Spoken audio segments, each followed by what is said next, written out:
us where you were born and raised, and what was it that brought you into the instruments that you are playing today? I was born in South America, in Cali, Colombia, and I lived there with my family until I was 8. And then I moved to Indonesia in Southeast Asia and lived there until I was 12.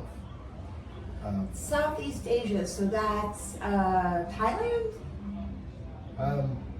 Indonesia is if Thailand comes down, the peninsula becomes Malaysia, and then there's 2,000 islands or more below that, which are Indonesia. I lived on Sumatra. Well, very interesting. So what instruments did you learn to play there? Play instruments when I was there when I was little, but near those thousands of islands, there's another set of islands, the Philippines. And when I moved to Los Angeles, I found a shop that had things from the Philippines. And that's where the jaw harp that you're talking about.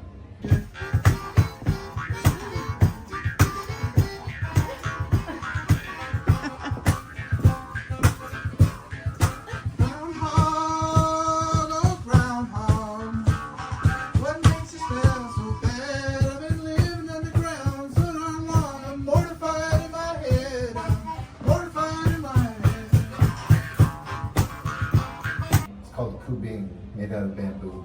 Oh, is that what that is? Is that what you're going to play? Yeah. You could show it to the camera. Do I walk closer? Yes, go right ahead if you want to. I can zoom in as well, but you know.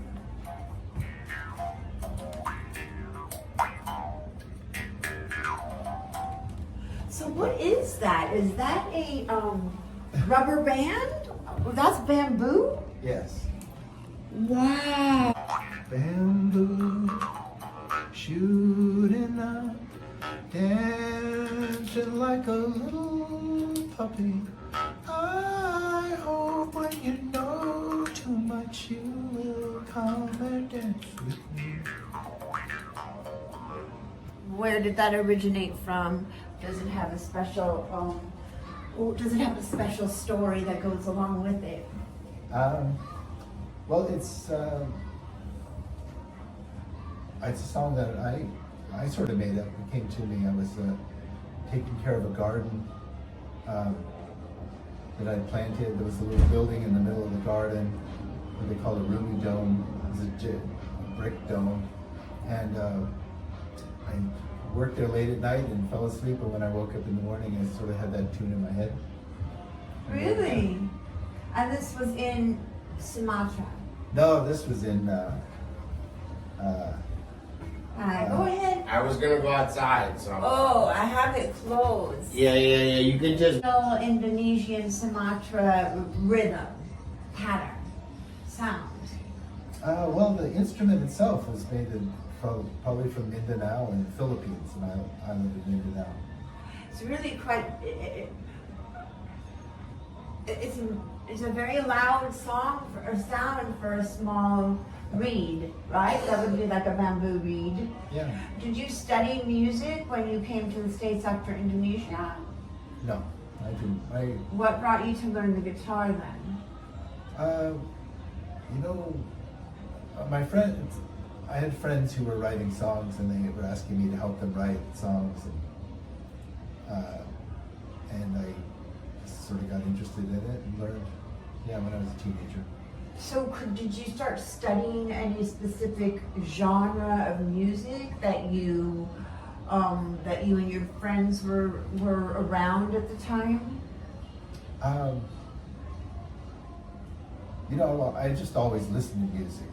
My parents didn't play instruments, but they sang all the time. Oh, lovely. So that's how song comes to you through the reed. Lovely. Very nice.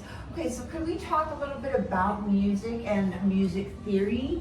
If you have any thoughts on that, do you have any words that you would like to teach us about music and I want to say mathematically, musically, dictionarily correct word that maybe we wouldn't know about music, right? I don't know if I know that word either. Well, I'm sure you know one or two that we have not yet heard of. So with a dictionary word, if you could keep it in the music vocabulary, that would be nice. Okay. But it could be anywhere. Right? Well, I mean, I just always, it's not like a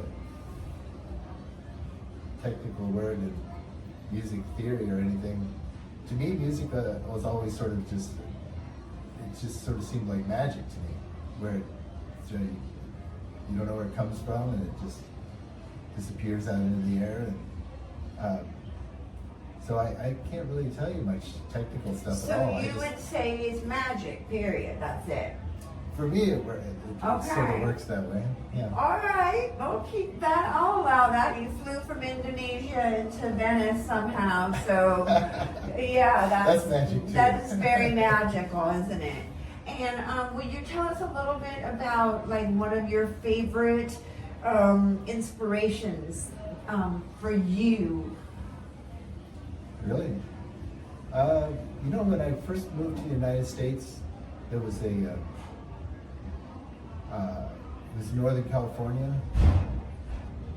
There was this a girl who I met her name was Libby White, and she wrote songs that just went.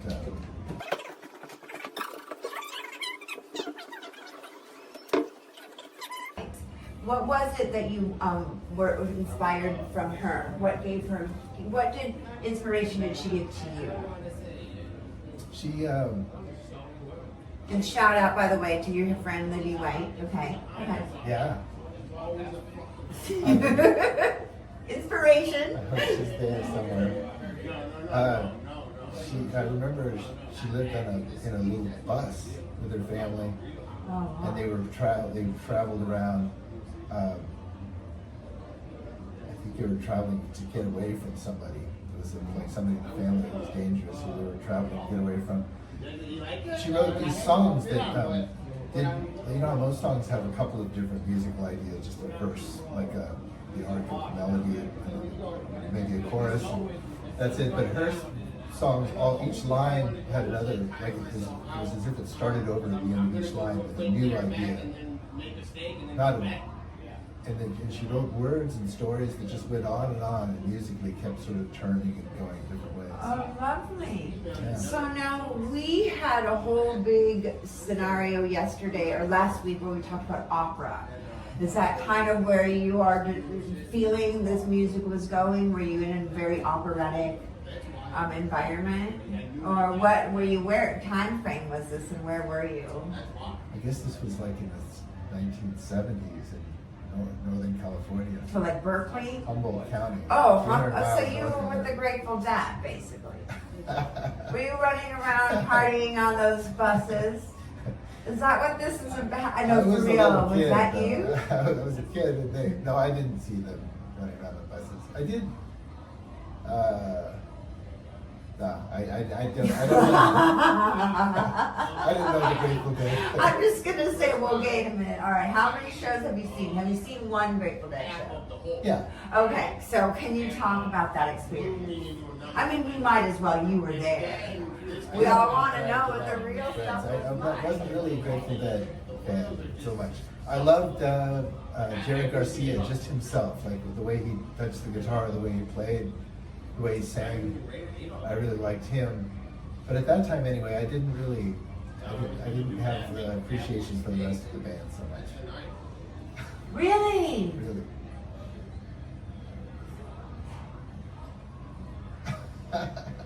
No, I've never heard anybody say that. Not even the guy who played the keyboards that had passed away very early. I heard he was magnificent. You know, yeah, there was I definitely had the feeling there wasn't anything else like what they were doing. Right. Where did you see them? What state were you in? Or do you remember the name of the stadium? I was in California. I saw him in California. Up near San Francisco? Oh, so At you least saw once up them in there. the real... I think I saw him in the Greek Theater here in LA too once. Wow, that's cool. Those are like original stomping grounds, right? Well, I like. There's all kinds of music that I like. I've been lucky and met a lot of people who I admired and gotten to see people who I admired play. And there are some poets that I really like. Oh yes, you want to talk poetry? Let's do talk poetry. Come on, I think it's one of those things people need to get started. I mean, I don't know where it is, so I have to get there. Hi, Miss Birdie. Hello. Welcome. How are you today? There's the camera. You want to say hi? Hi. We're filming, and this is Mr. Tim. He's going to play today. I Look, think these are it's your turn. on chess. Of course it is. Oh, yeah. Okay. So what is your name? Tim. Oh, you're Tim. Yeah. Yes. I know who you are. Yeah. And then is Diego's here and stuff? He will be here shortly. Yeah. I guess he's late. Very nice. Thank you. I'll see I'm you in looking a forward to it. few. I was watching the Bills game. I Yeah.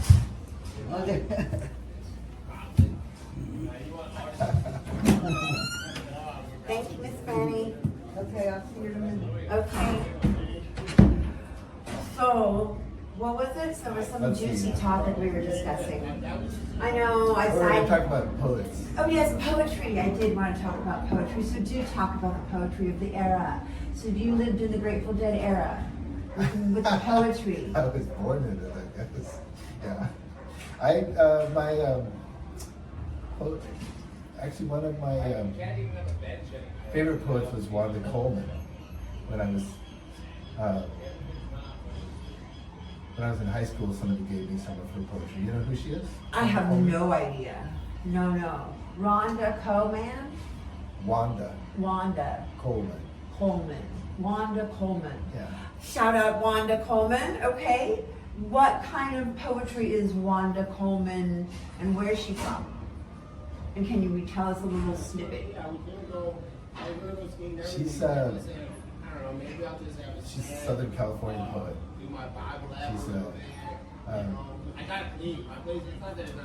Yeah, sometimes people have said before that she's like the poet laureate of LA. I don't know what that means. Just that she, her poetry, like sort of, I don't know, it seems like it gives voice to a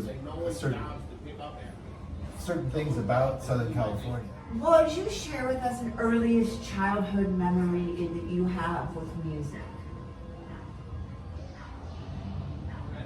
Okay, yeah. All right, ready? Go. You see that smile on his face? Okay, go. Let's see. One time when I was really little, I could actually. One of the first time I remember music was that it was a party. It was in Colombia, in South America, and like almost the whole town was in this thing called a kiosco, this giant kiosk, the thatched roof.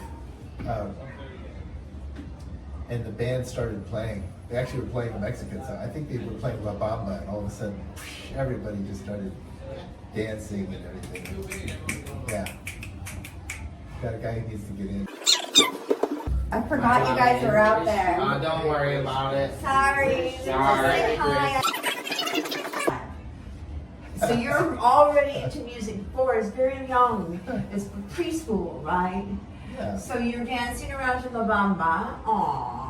Remember, where was your mom and dad? What were they doing? They were there too. There were a bunch of people. Oh. Everybody started dancing. That's what I remember. I don't know if I danced. I just remember That's waking up and suddenly like everybody's dancing. Aw, how brilliant. That's beautiful. Wow. So you enjoyed the whole, there must have been a lot of love going on in that room. Yes. You know, because the atmosphere must have been, I don't know how many people are in a La Bamba band. Those mariachi bands, when you were little, they were probably 27 people. Right? I mean, I don't know. I really don't know. But they came in there was a set number of each instrument. It was a big band. It wasn't a mariachi band. They were playing that Mexican song, but it was Colombian musicians. Yeah. Got you. Okay. Yeah. All right, so now while we're talking about childhood memories, that's a Colombian childhood memory. Would you share with us a Northern Berkeley, California memory? We want to know all the rock and roll dirt, so if you're holding back, I don't think now's the time. Well, you know, I started to talk about Wanda Coleman Oh, yes. before, and she's somebody who really inspired me. She's an African American woman from here, and when I was a teenager, and she's probably 5 years older than me, somebody brought a book of her. I think it was her first book, like the manuscript of her first book of poetry, and gave it to me when I was in high school.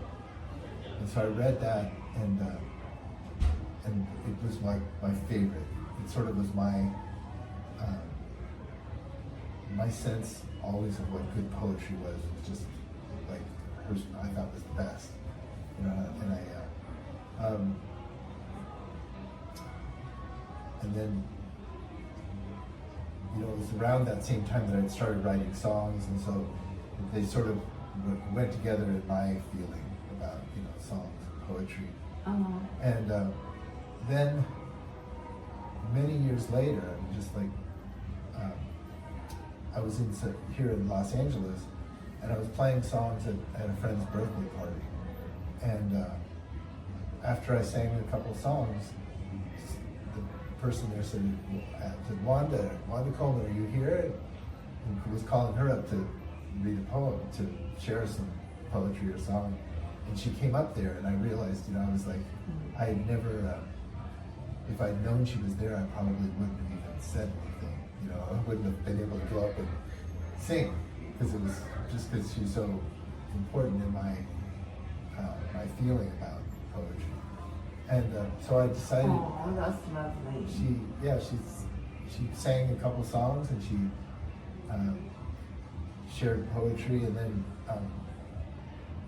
afterwards I thought, I have to go and tell her how important she was to me. Oh yes, of course. Okay, I understand that. So but it was really, it took a lot to get up the nerve to do it. But I sort of closed my eyes and took some steps toward where I saw she was down this hallway in the kitchen. I started walking toward her, and then suddenly I realized she was coming down the hallway toward me. And she ran up, and she came up and grabbed me, threw her arms around me, and she said to me, she took 2 verses from one of my songs. She said them to me. Oh, how lovely. And she said, that's exactly what I needed to hear. Oh, that's really sweet. So you had this, that's beautiful. That's a beautiful story. Thank you so much for sharing. Would you like to share what else you brought instruments with you today? Is this your harmonica? It is. Okay. Would you like to share with us a little bit about what inspired you to play the harmonica and how you learned?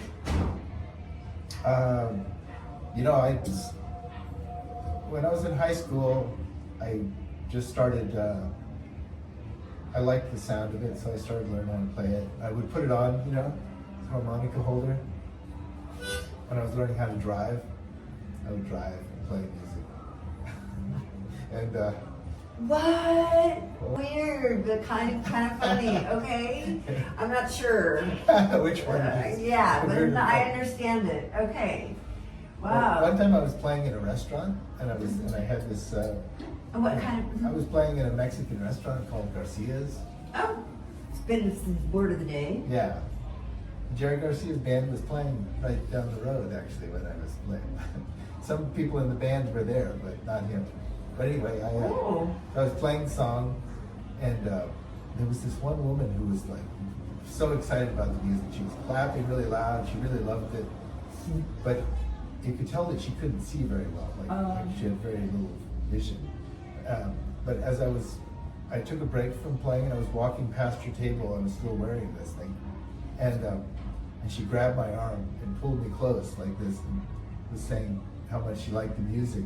And then she suddenly saw what I had. She said, "Oh, you sounded so good, and you could do that with a broken neck." Oh.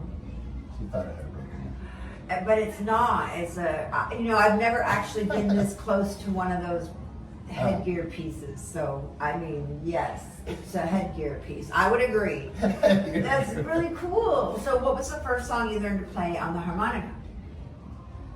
Let's see. Or what's one of your favorites? I remember figuring out the melody to "What a Friend We Have in Jesus." I remember Oh, really? Yeah. Let's hear that. Would you share a little bit? Let's see.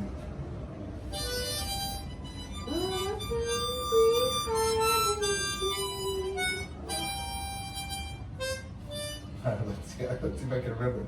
And I'm just saying, it's the first thing I learned when I was a teenager. Let's see if I That's can still beautiful. Growing up in Northern California, right?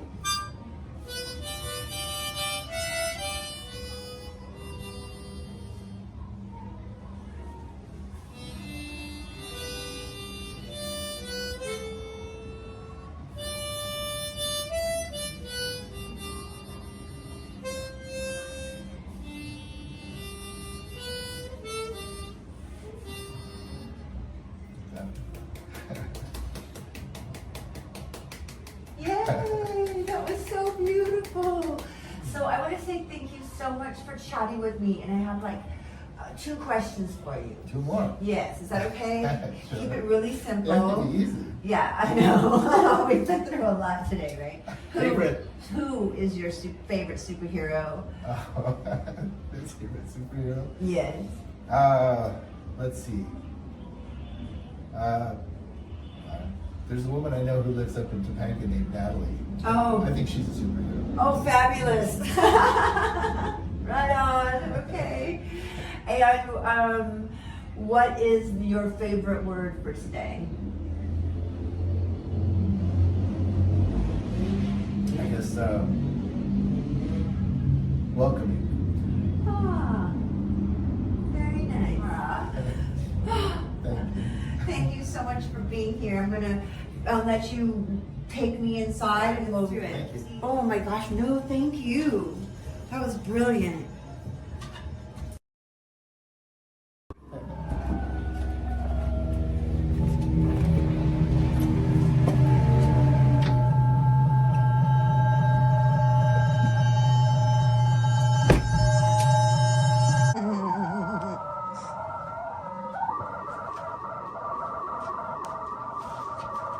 Let's see, you've got a sombrero, some sunglasses, a sombrero, some sunglasses.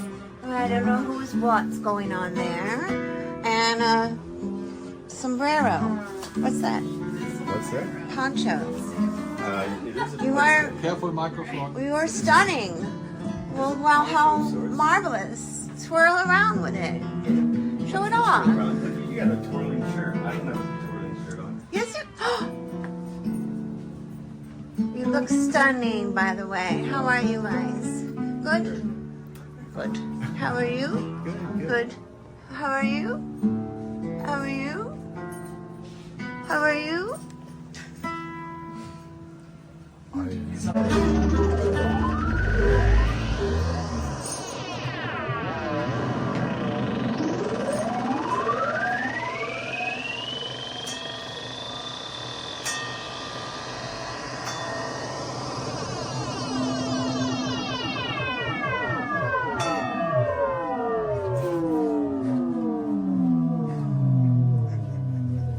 Radio Venice. We're here live from wonderful Venice Beach, California. Oh, that's Portrait, beautiful. One and only Billy Stobo and I.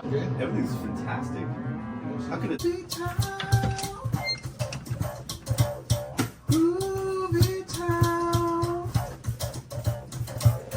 Don't tell me we can't go down in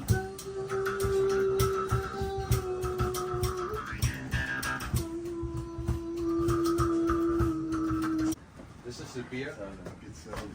Hey! How are you? Nice to see you too. How are you? Hi, how are you? What's been going on? That's what's been going on. Yeah, right? Will you guys stay after and chat with me? 100%. Okay. Say There's been hi. a lot going on. Where are you today? We're at Radio Venice TV. About to rock and roll. Thank you. Oh boy. Hi. And what are you looking for over there? To Mystic Pete.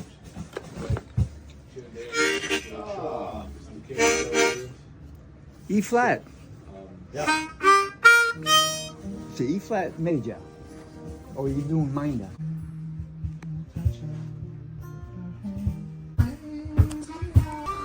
What makes you smell so bad? I've been living in the ground so darn long. It's a wonder I ain't dead. It's a wonder I ain't dead.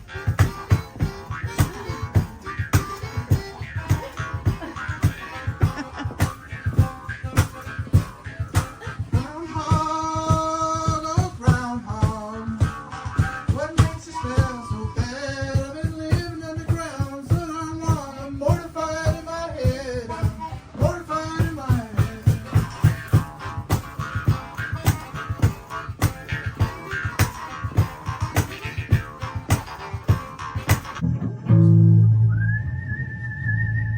Check 1 2 1 2.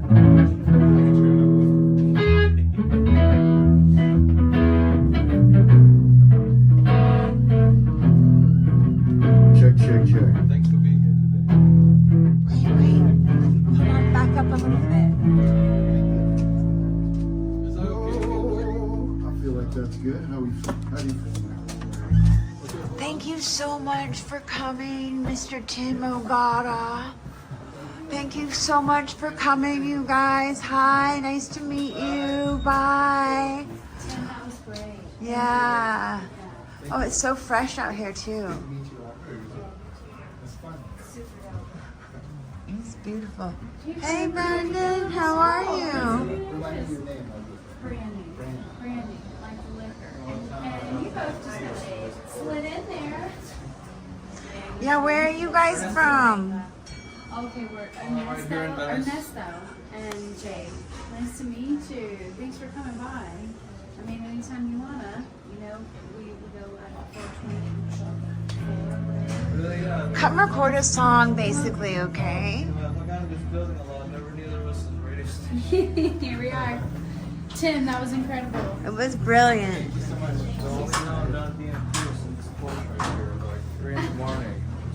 Oh, yeah? Like you do. It's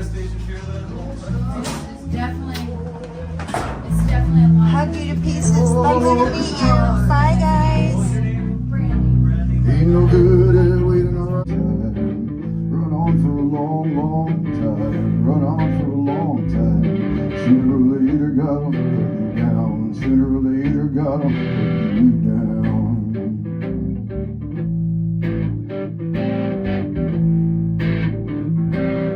One last song, okay?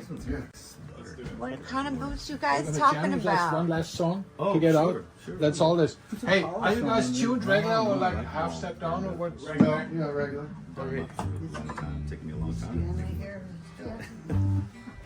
Guys, stop talking about shoes. It's time to rock and roll. It's his fault. He's the one who brought up both of these shoes. It's the man I am. It's the man I am.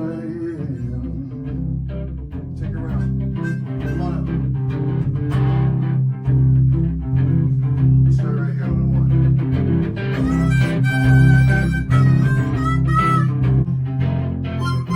Run on for a long time. Run on for a long time. Run on for a long time. Sooner or later, God will cut you down. Sooner or later, God will cut you down.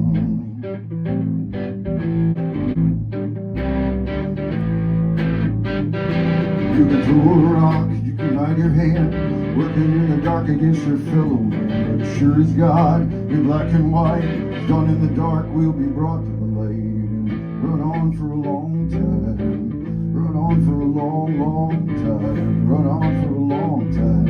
Sooner or later, God will cut you down.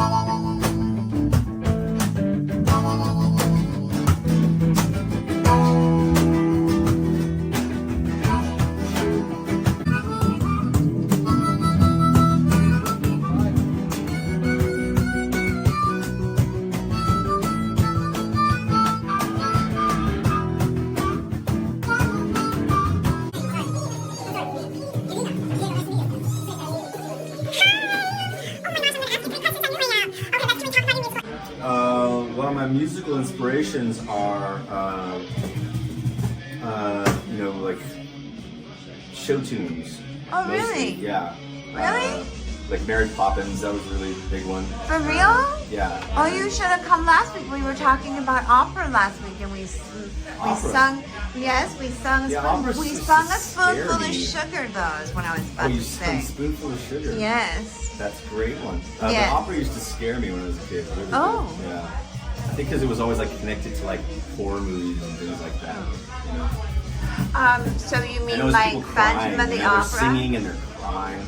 No, I wasn't referring to that necessarily, but Oh. it's more just the dramatic thing of it. You know, you see these live shots of people on stage in opera, and they'd be like, got these crazy makeup, and they're always doing something really dramatic. It used to scare me a lot. I didn't really get So much what other inspiration show from that. tunes? So what other show tunes did you love besides Mary Poppins? Oh, Jungle Book. Come on, who didn't love that? You know. Aww. Yeah. So Jungle Book, some Louis Prima, you know, in his skiddly scattily scoot, and then you know, just like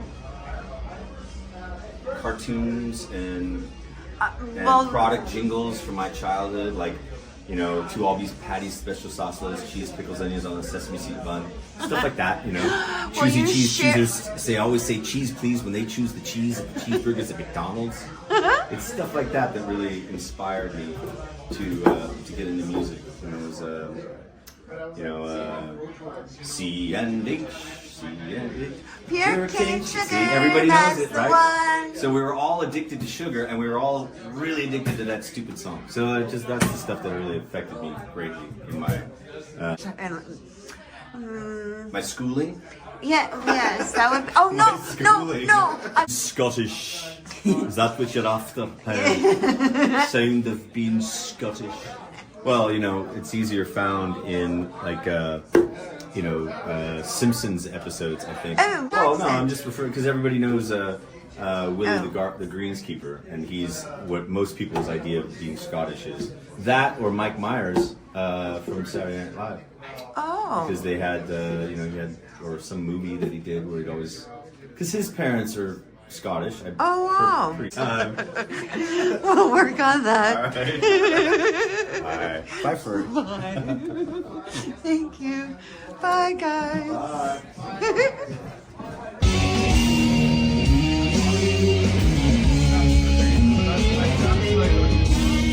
Oh, this is recorded that in Paramount. What's that? Oh, that's where Barry Yeah, works. this is one of the later years. None of the band members were there. It was just me and the engineer. We just have to hit it once. So we have it set up now. We hit end stream, and before it ends, it just.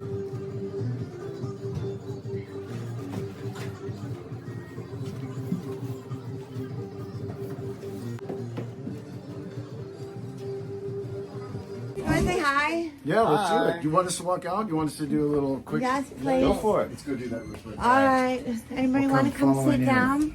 Yay. Hi, Miss Brandy.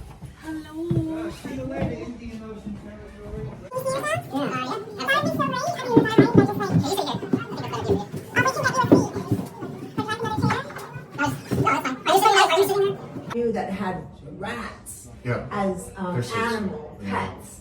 So they were quite a topic of conversation. Yeah, most people are afraid of them, and it's just like it's only because we grew up with that kind of fear. Because it's like a song is written like a monologue. Like if you find a way that the meaning of that song has a purpose, then I always have to sing that song with that kind of passion and that kind of sort of first time wonderment, in a sense, to storytell for other listeners, as opposed to going, oh, I gotta sing that song, drunk on you again tonight.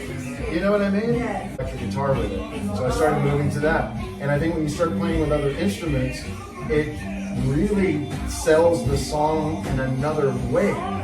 And so you almost experience an old song in a new way, and it's fresh and sort of, because it's all about frequency, like the way we listen and hear songs, and so, and then bringing Brown along to do bass is just another great little, a little addition to keeping it grounded and earthy and sort of, a nice little performance piece.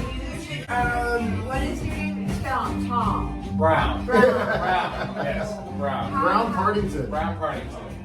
And I've known Diego for 20 years, I think now. Oh, Yeah. So we lived, we were roommates, and we, Wow. you know, he In played college? it. No, this was way after college. Yeah. We're all in LA doing our thing, coming along.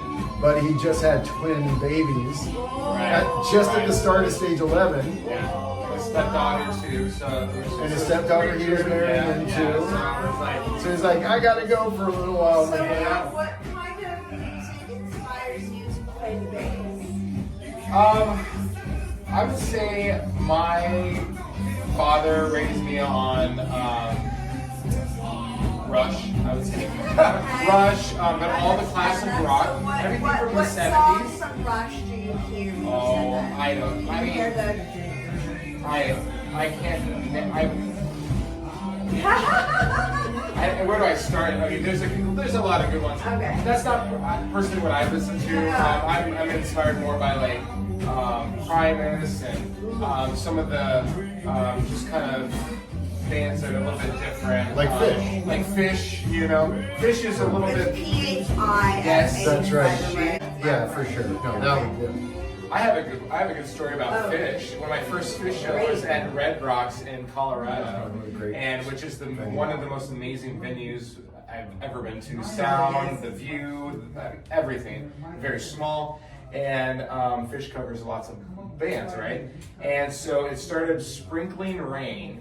And they started playing Prince's Purple Rain, and it was like Perfect. oof, it was just, and they turned on purple lights, and that's it. And then they played it, and it was just like, it was That's touching, awesome. you know? And it was just, that was my first Fish show. It's called Sparkle, and they had passed out all these sparklers, so everybody lit sparklers Really? when the song came on. Yeah, Really? yeah, it was the whole crowd, and this was before, I don't think I even had a phone at that time. Nobody had cell phones, that was before, that was like, so there was like, I think it was like 93 or 4 maybe? 90. Let's see. No, I had graduated. And it wasn't about the music, it was about the people that were experiencing that, not even their own song, but it was the experience of the rain, the lights. Oh yeah, perfect song, perfect time. Yeah, it was like a timing thing, perfect venue.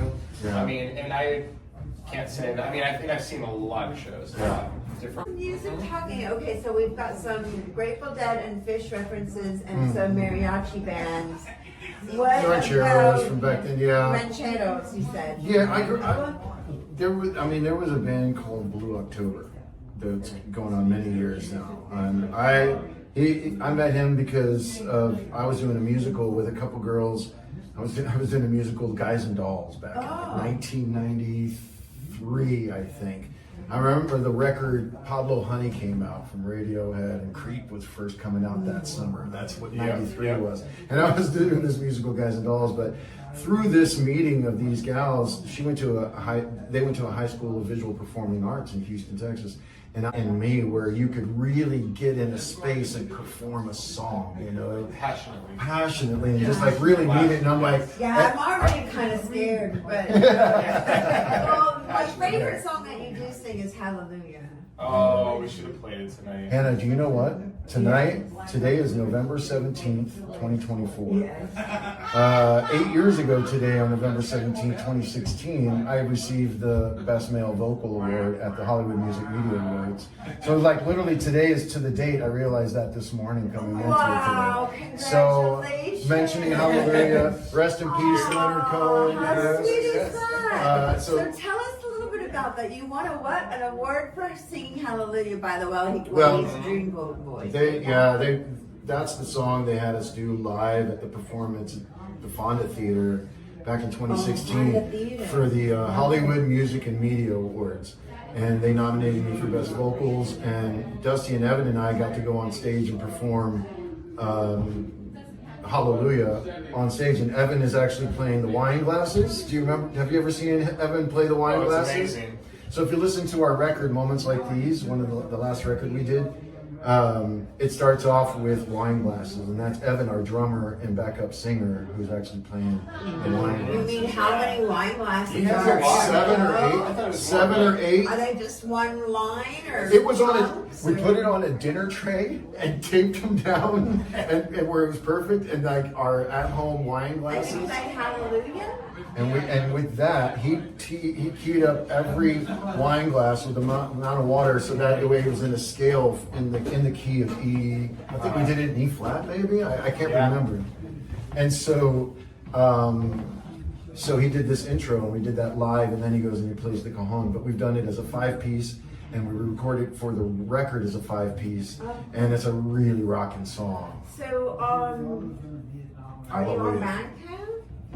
You know, I'll have to ask my drummer Evan because he's Okay, good about you that. have But I feel an like we do. Instagram. You have an Bandcamp's been around Instagram. for a long time. I have You have an Instagram. Instagram. We So have where if people YouTube. go to Instagram, can you just tell us where to go? Yeah, well, if the band is at Stage 11 Music. At Instagram. My side, the other band I had with Anderson, High Noon Whiskey, is at High Noon Whiskey. So one on is Instagram. at High Noon Whiskey, and one is at Stage 11 Stage Music. 11, the number 11 Yeah. music. Okay, great. And then I'm Right? at Diego V. Garcia. My middle name is Villarreal. That's my SAG AFTRA actor name. Diego Villarreal Garcia. You actually said it pretty well there. You did.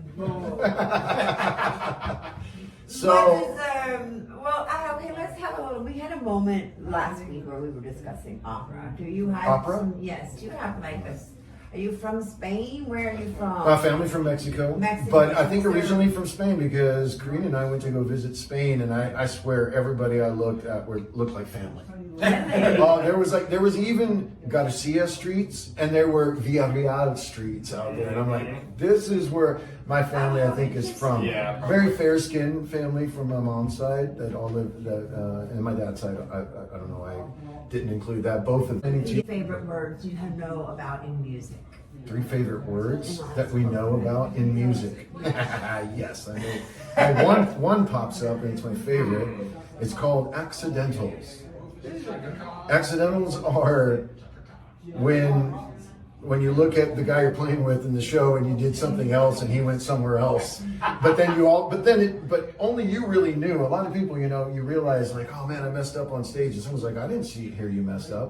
Those are like accidentals. It's like the music is still in motion. Right. Maybe we call accidentals, but what's really good about accidentals too is that when you're writing a song and you're just in the process of putting structure together with like a guitar or any instrument, sometimes you forget where you're going while you're writing and you go into something else, and that accidental could blow your mind. It could send you to a really great place and a new part of a song you didn't consider before.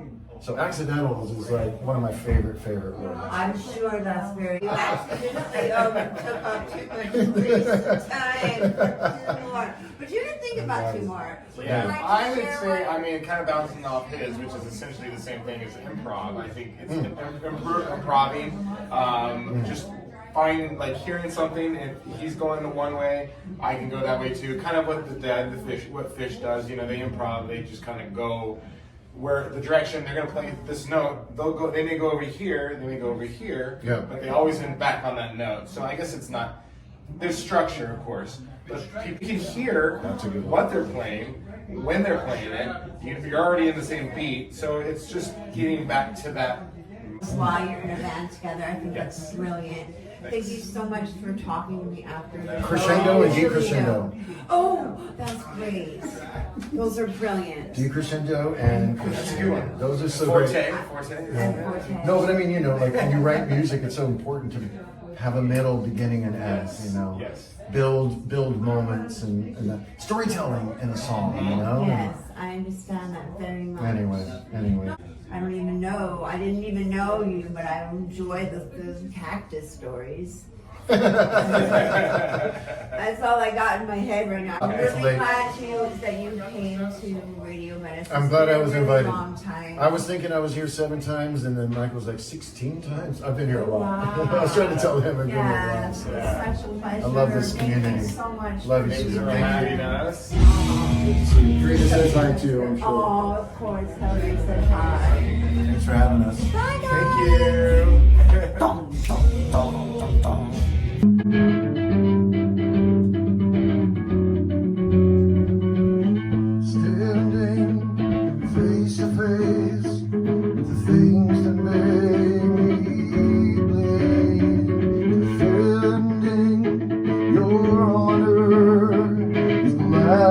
everything I need.